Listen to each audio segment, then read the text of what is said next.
answer very different questions. They address very different things in our lives, and I think they're very, as an individual, for me, they're very supportive of one another. I can't really see that one could exist without the other, at least in my mind. Other comments from the board? For over 3 hours, the students, their supporters, and their detractors struggled over the proposed change in the science curriculum. Finally, the board made its position known. There is well-defined legal and scientific definitions that set out the boundaries for biological science. There are certainly points to be discussed about special creationism, but it does not belong in the biological curriculum. We've made it very clear that we're not going to change the biological science curriculum, that if we want to address their intellectual curiosity, it has to be under the umbrella of a humanities topic in some fashion. I want to say thank you so much for coming. I hope you will understand that when we make a decision about our position, we do it because we believe it's our duty. We believe that the law requires us to do what we do, and that we, in our meager understanding of science, are trying to do what we think is right. If you have any other questions? The decision preserved the integrity of Jefferson High's science curriculum. But the teachers know this is not the end of the debate. I have yet to hear of a case where they've given equal time in a science classroom. However, I have heard of cases where they've removed evolution from the curriculum.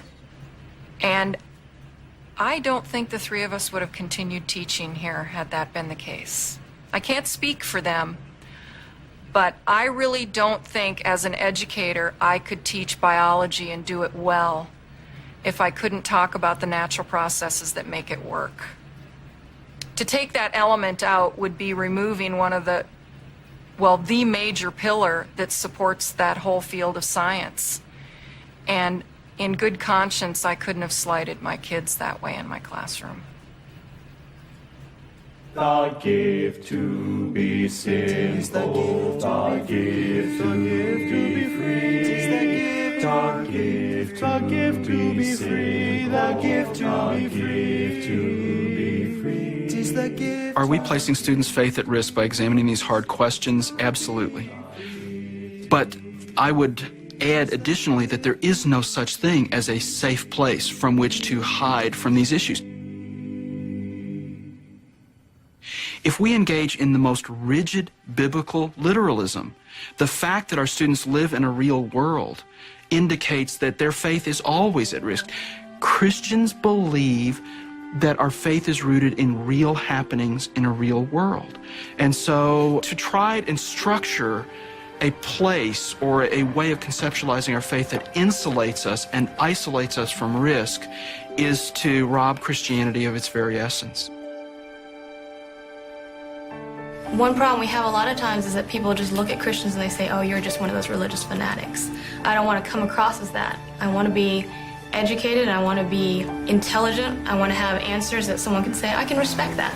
I can respect that. And also be able to argue some answers without God. I mean, that sounds almost sacrilegious, but I want to be able to reason some things without having to without necessarily having to bring God into the picture. And then I want my life and the way that I live it to reflect God.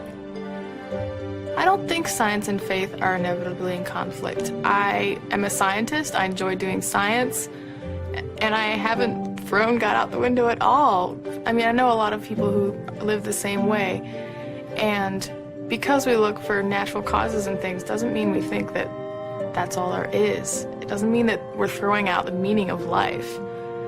We're just studying what God has made, however He made it, and I don't think those are in conflict at all. When I hear a God-fearing man say, I hold to the evolutionary theory, that worked wonders for me. It once again, it gave me a little bit of a freedom to say, wow, God is bigger than the box that I may put Him in.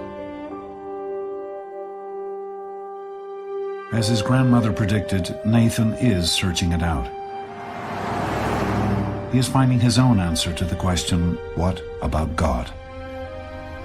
Charles Darwin's answer came in the mystery of evolution itself.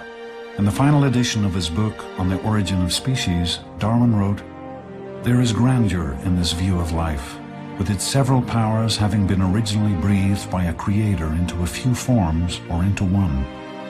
From so simple a beginning, endless forms most beautiful have been and are being evolved.